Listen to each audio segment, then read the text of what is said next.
TRUEX wins Martinsville. First win for Crew.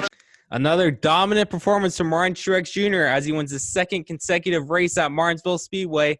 This is the Rich Report, bringing you the richest content across entertainment. My name is Cameron Richardson. Welcome back to the channel. Joining me once again to recap Martinsville, we have Josh Schneider and Johnny Crane. Gentlemen, how are you doing this evening? Great, Cam. Happy to see a night race at Martinsville. Super cool to see those brake rotors lighten up and bumping and rubbing like we always see at Martinsville. I'm just happy that we actually got the race in. When you looked earlier in the day, I thought there is no way that there is a window to compete this race from start to finish. But aside from a few drops in some of the turns, no weather at all. So Mother Nature finally cooperated for once. For once. Yeah, and going into this race with bringing back low downforce, cars were going to be bumping and banging. It really got out to an interesting start.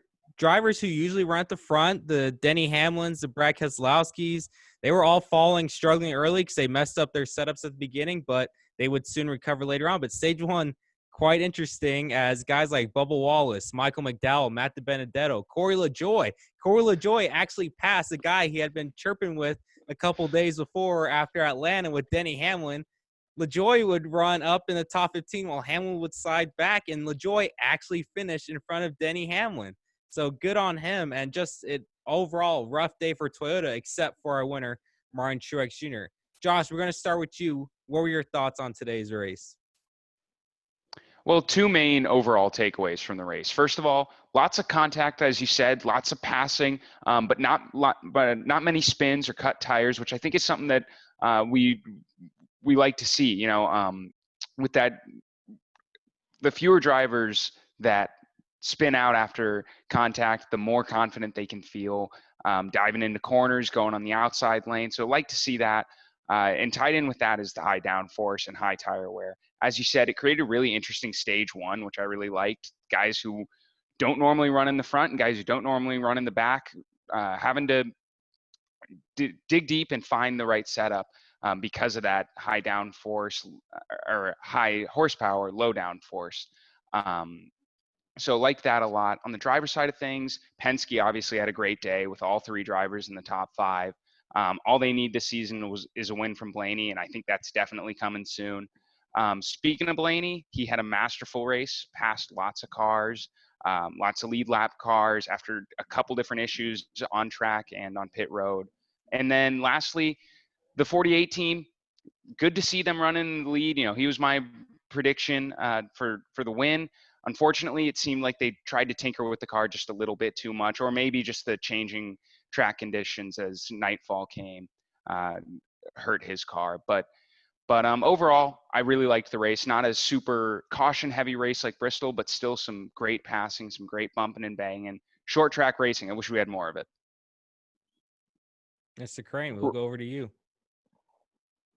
Like Josh said, there was a lot of contact, but that contact really didn't translate into big-time wrecks or cautions that we would see at Bristol, which we did create some scenarios for this race. With more wrecks, we probably could have seen more free passes, and that could have been more dynamic for like the Kyle Bushes that were down a lap or so. But even still, it was a clean race and it was a fun race because we saw all that passing and all the adjustments that had to be made because of the small contact that was still apparent in this race, with all the dings and kinks here and there that the cars had to go through because of the close proximity to each other because it's such a small track.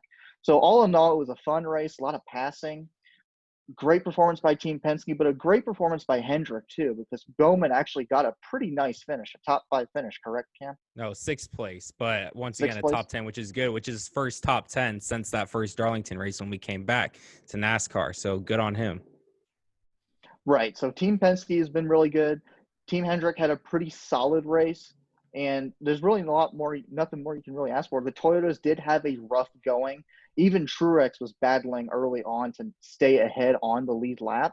So it was a game of adjustments. It was a race of adjustments. And even if you were a lap or so behind, even without those big-time wrecks, drivers were still able to adapt and come back and, in Truex's case, win the race. Yeah, and that's my biggest takeaway from this race is I think in terms of NASCAR, other sports, obviously you need practice, you need warm-ups. but take away practice. Maybe if you want, have one practice only, because we shouldn't, because it provides more parity throughout the race. It makes teams really work on their cars during the race, which should be done in the first place anyways. I mean, what else are we doing pit stops for? Just to put on 4 tires and get a tank of fuel in? That's really not. It kind of gets boring for pit crews. They want to work on these cars and show off their talent as well. It's not just the driver that runs the team. It's the crews as well. They're just as important as the driver is. So I think that this really showed. And okay, changing track conditions. Okay, we need to make this is where we need to be better.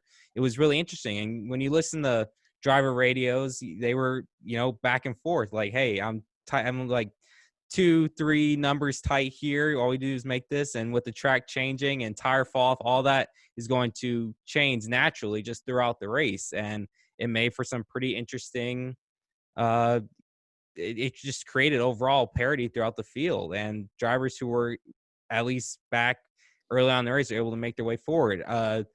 Big shout out to Bubba Wallace, although he didn't get a top 10, which he could have had easily, was a top 5 car on the day. Had one of the faster cars on long runs. Wound up 11th. He had a thing with the left rear where they had to jack it up 3 times, I think, which caused longer pit stops for him. And he had to, he was running 15th towards the final couple laps, but his car found second wind, and he was able to pull off an 11th place finish. Good day for DiBenedetto, best finish at Martinsville with a 7th place run. Hendrick all top 10, Penske all top 5. Kyle Busch, Eric Jones, and Denny Hamlin all finished a lap down. Martin Truex Jr. was the only Toyota to finish on the lead lap.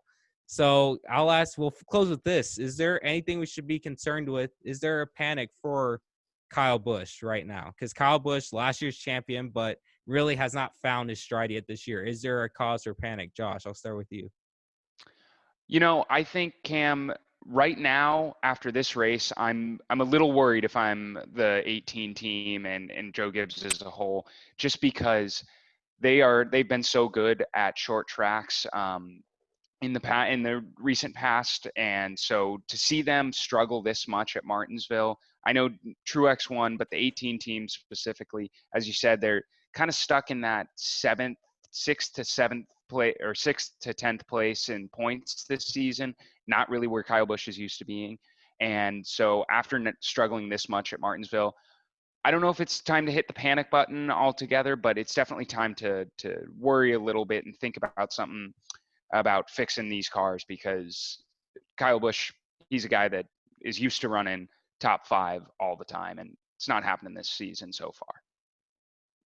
Yeah, it's very surprising because it's not as if Busch got involved in a big-time wreck. There were no big-time wrecks in this race. And from looking at the car, there wasn't a lot of damage from just the little bit of contact that other cars had. The contact really wasn't there for his car. So it was very surprising that he actually was a lap down, 2 laps down, etc. It would have been really interesting to see if he got that free pass with, say, 30 to go, and to see what could have happened. But that didn't happen. And even still, you still have to adapt and not assume that you're going to get that free pass to get back on. You have to make some moves to get back onto that lead lap on your own. You can't rely on the waving of a different flag to make that happen for you. So it was a little bit surprising. He drove a little bit passive for my liking, which is a little bit weird for Busch to be doing, because I figured he would have been a little more aggressive trying to get back on that lead lap. He would have stayed out more, but he really didn't do that. So panic button, I wouldn't push it quite yet, but the lever is up and my hand is above the button, ready to push it if he doesn't turn it around within the next few races.